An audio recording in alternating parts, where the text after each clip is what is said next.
Welcome back. This is part 2 of 3 of the Devastator Trilogy. Last week we took a look at the Voyagers, and this week let's finish up. So let's get started with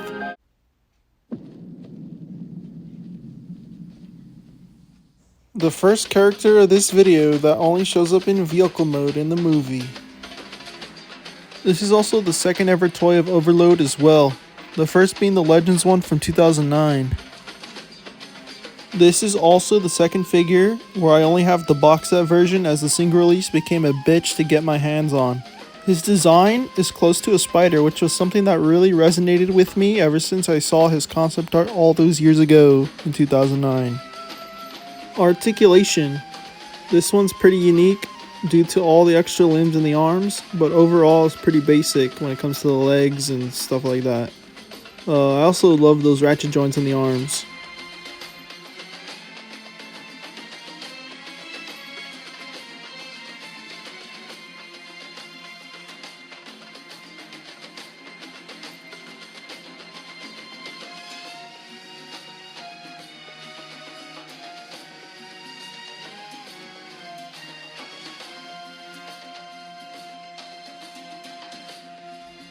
The transformation.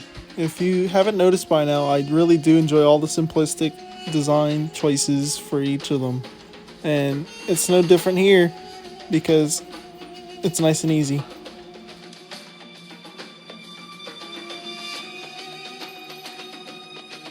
And look, wait for me! Shut up!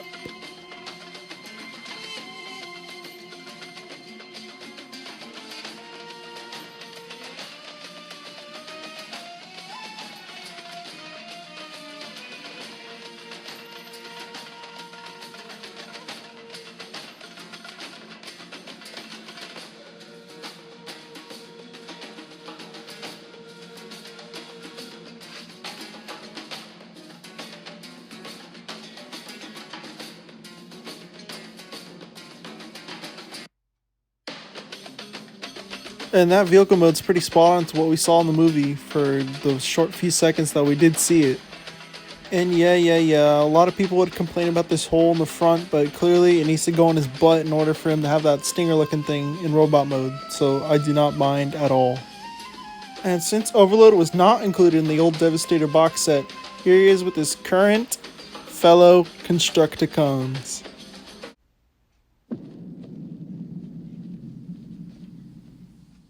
By far one of the more controversial designs for the movies, due to him not having legs, Scavenger is pretty cool. And he is also another instance where I have both the single release and the box set versions. And you may be wondering, how are they different? They aren't. They're exactly the same.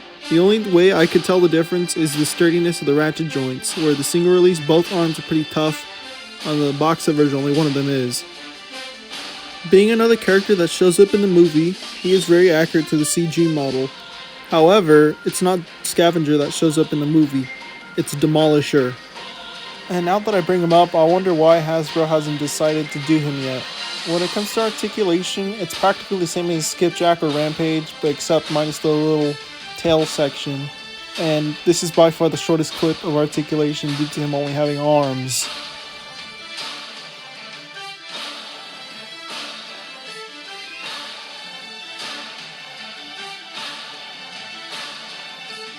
Transformation. This is by far my most favorite one out of all the Constructicons due to how more involved it is. And especially when you're putting it together on those arm parts, once you have to click them a few times, it could annoy people, but I think that's the best part. Especially this part where you connect the wheels and fold out the bits and stuff to build the foundation of the vehicle mode.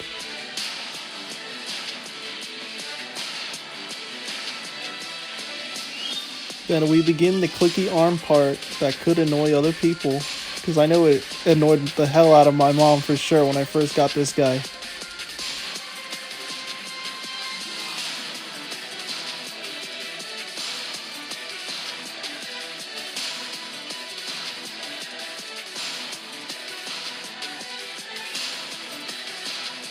And I absolutely love this vehicle mode, just to think how massive this vehicle actually is in real life, which is sort of the detriment of this figure where it's completely out of scale, but I don't care. And here's Scavenger with the old Scavenger from the old Devastator box set.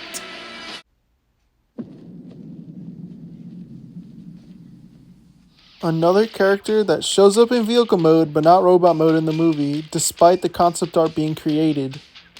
But even still, I love this little gremlin. And he is also another instance where I have both the single release and the box set release. Wouldn't you know it, this is his third ever toy. The first or second being the Legends class toy all the way from 2009. The articulation for Hightower, it's pretty quick and easy due to him barely having any limbs.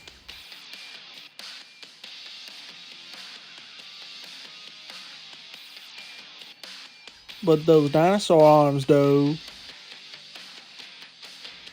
The transformation, it's very nice and easy, and it's most likely because he's the deluxe class and no other reason why.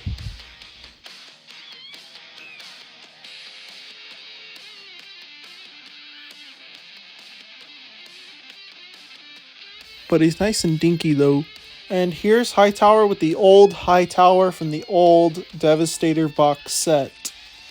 Bro, you could make a drinking game on how many times I say old Devastator box set.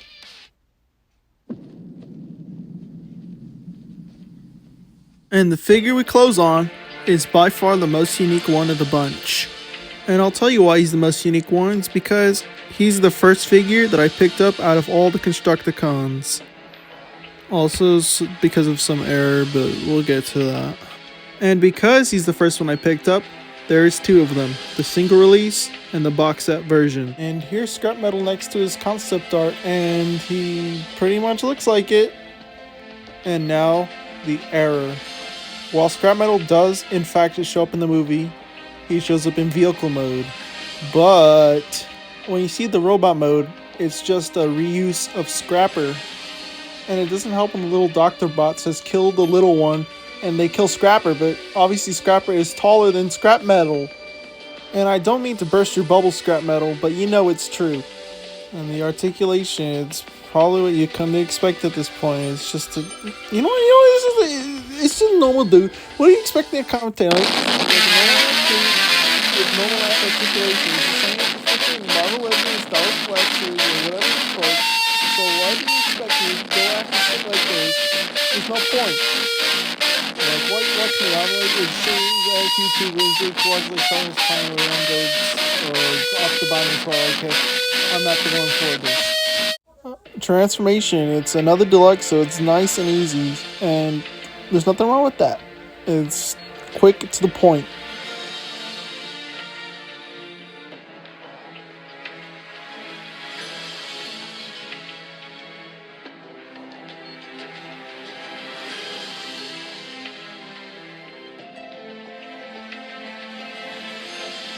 And the vehicle mode is not that accurate to the movie, but I don't mind because he's fine the way he is. And here's Scrapmetal with the rest of the Constructicons because he does not have any other toy except this one.